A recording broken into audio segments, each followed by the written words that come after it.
Good evening, ladies and gentlemen, and welcome to the Beaumont Bulletin.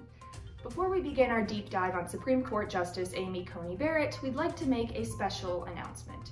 Following Georgia's announcement of their recount certifying Biden's victory in the state, we at the Beaumont would like to congratulate Joe Biden on winning the 46th United States presidency. Again, for the 27th time this week. Sadly, on September 18th of this year, the United States lost Ruth Bader Ginsburg. She left behind a legacy that changed America for the better, and most importantly, she made strides for the fight of equal rights for women. We hoped with her passing, her successor would continue to build on the foundation that she laid, but instead, they nominated a wrecking ball whose sole purpose seems to be to tear it all down. While Amy's educational background is quite impressive, her handshake and LinkedIn profiles, well, they leave a lot to be desired. The bulk of her professional experience was spent working as a college professor, standing in front of a room filled with hungover law students for about 15 years. Her only courtroom work consisted of her time spent at the United States Court of Appeals from 2017 to 2020. To give you some perspective on that, Bob Odenkirk has spent more time in a courtroom than she has. RBG had 6 landmark cases on gender equality in front of the Supreme Court, as well as 13 years on the Court of Appeals. ACB has had 0 cases in front of the Supreme Court and has spent nearly 3 years on the Court of Appeals. It's like comparing Michael Jordan to Jackie Moon. Many are concerned about Amy Coney Barrett's religious affiliations and how that will impact her decision-making on the Supreme Court. But never fear, general populace. Amy wants you to know that she will never let her faith change her mind.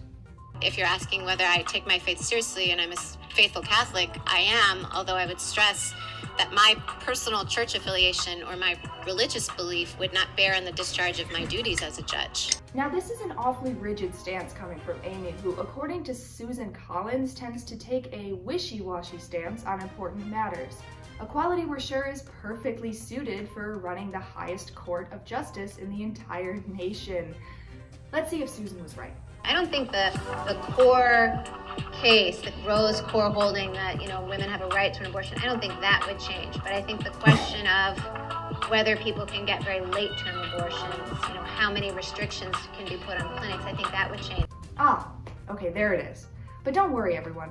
As stated earlier, Amy will certainly not allow her Catholic upbringing or membership in the People of Praise, a group that believes life begins at conception, to affect her decision on Roe v. Wade at all. Though some Democrats are quite worried. So many of us on this side have this very uncomfortable feeling that, dogma and law are 2 different things. Despite her inability to do so herself, it seems conservatives have already made up their mind about Amy, hailing her as a sexy saint sent to change the world for the better. They have since knighted her with the respectful and definitely not objectifying title of Slamey Barrett. Does that sound too gross to be true? Yeah, I was hoping for the same thing. The ongoing confirmation hearings of smoking hot Judge Amy Coney Barrett are raising some very important constitutional questions. For instance, exactly how stupid do you have to be to become a Democrat senator? The question arose after the cutie pie and also judge endured somewhere between 9 and 1,100 hours of questioning. Okay, there you have it, folks. Amy Coney Barrett, a religious fanatic sexualized by thousands of men old enough to be wearing diapers, with courtroom experience equivalent of someone who just bought an Ace Attorney game. And on top of all this, she still has the confidence and train of thought reminiscent of a certain confused toddler. Have you ever had dreams that